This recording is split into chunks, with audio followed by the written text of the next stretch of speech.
जय श्री राम। तो आज मैं मतलब कहानी समझो या कथा समझो एक सुना रही हूँ। तो यह है एक लैला और मजनू की कहानी है। ये कहानी है, बहुत लोगों ने सुना ही होगा, कहानी है ये।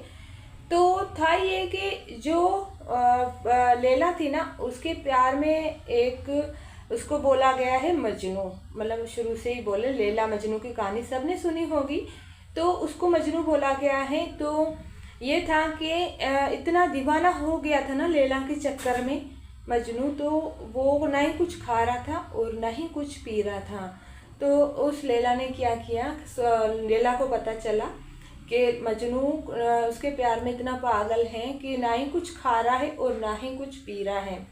तो उसने क्या किया, जहाँ वो रहते थे ना, जहाँ उनकी सिटी थी, उन दुकानदारों को, जो दुकान वाले हैं ना, उन सबको कह दिया कि जो भी अगर मजनू कुछ खाना पीने की चीज़ें या कुछ लेना चाहे तो सब फ्री में दे देना।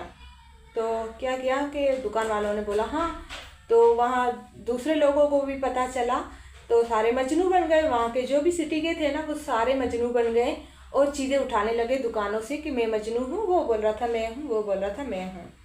तो क्या किया, जब मंथ आता था ना, जैसे महीना आता था, पैसे देने की बारी थी, तो बहुत सारे पैसे देने पड़ते थे, क्योंकि बहुत सारे लोग वहाँ से चीज़ें ले लेके जा रहे थे और अपने आप को मजनू बता रहे थे। तो फिर उसने क्या किया, लैला को पता चला। तो लैला को पता चला कि इतने सारे पैसे दिए जा रहे हैं दुकान वालों को, मजनू इतने सारी चीज़ें उठा रहा है वहाँ से, लैला को यही पता चला। तो क्या हुआ कि लैला ने एक दिन बुलाया सबको कि जो भी मेरा मजनू है, मतलब मुझसे प्यार करता है, उसको बुलाया जाए। तो वहाँ पे बुलाया गया और बहुत सारे आ गए, बहुत सारे वहाँ से सिटी से आ गए, बोल रहे थे मैं मजनू हूँ, वो बोल रहा था मैं मजनू हूँ, ऐसे ही करके सब आ गए। तो क्या किया, लैला ने कहा कि जो भी मुझे मतलब अपने जिगर का ब्लड देगा, जिसे खून देगा, अपने जिगर का जो खून देगा मुझे, वही असली मजनू है। तो क्या किया, सब भाग गए वहाँ से असली मजनू आया और उसने बोला कि आपके आज बहुत अच्छा दिन है, मतलब कि अच्छा हुआ कि मैं आपके लिए कुछ कर रहा हूँ, आपने कोई चीज़ मांगी और मैं दे रहा हूँ, मुझे बहुत खुशी हो रही है इस बात पे। तो दूसरे तो भाग गए थे, जैसे ऐसे ही सामान ले रहे थे, सिर्फ सामान लेने के लिए ही मजनू बने थे। वैसे मजनू कोई नहीं था, जब एक ही था, उसको प्यार करता था, वही था। तो उसने छुरी उठाई, जैसे ही छुरी उठाई जो सीने पे लगाने वाला था, तो वहीं से ही लैला ने रोक दिया। तो लैला ने कहा मैं यही देखना चाह रही थी कि असली मजनू कौन है। तो यही वहाँ पे ही वो कहानी ख़त्म होती है, वहीं पे मतलब फिर वहाँ लैला इतना ही मैंने कहानी इतनी यहीं तक सुनी थी।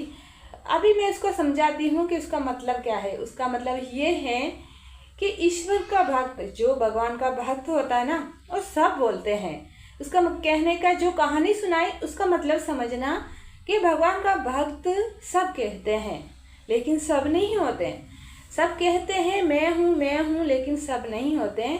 अगर 100 में से या 200 में से कोई एक जाके सच्चा भक्त होता है, जो भगवान को सिर्फ पसंद है। वो है लैला और मजनू की कहानी, भक्त और भगवान की कहानी। क्योंकि भगवान को सब पता होता है कि मेरा सच्चा भक्त कौन है, और ऐसे ही बस सिर्फ कहने वाले भक्त कौन है।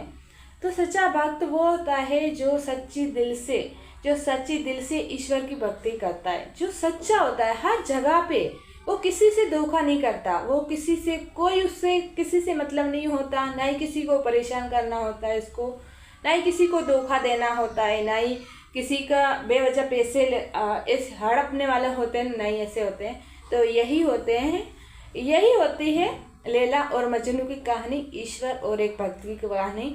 सच्चा भक्त जो होता है ना, वो सिर्फ ईश्वर भगवान पहचान सकता है। इंसान बहुत बोलते हैं मैं भक्त हूँ, लेकिन सच्चे बनो। इतने जैसे लैला मजनू की कहानी जैसे मैंने सुनाई है ना, ऐसे सच्चे बन के दिखाओ भगवान को, तो आप सच्चे भक्त हो। जय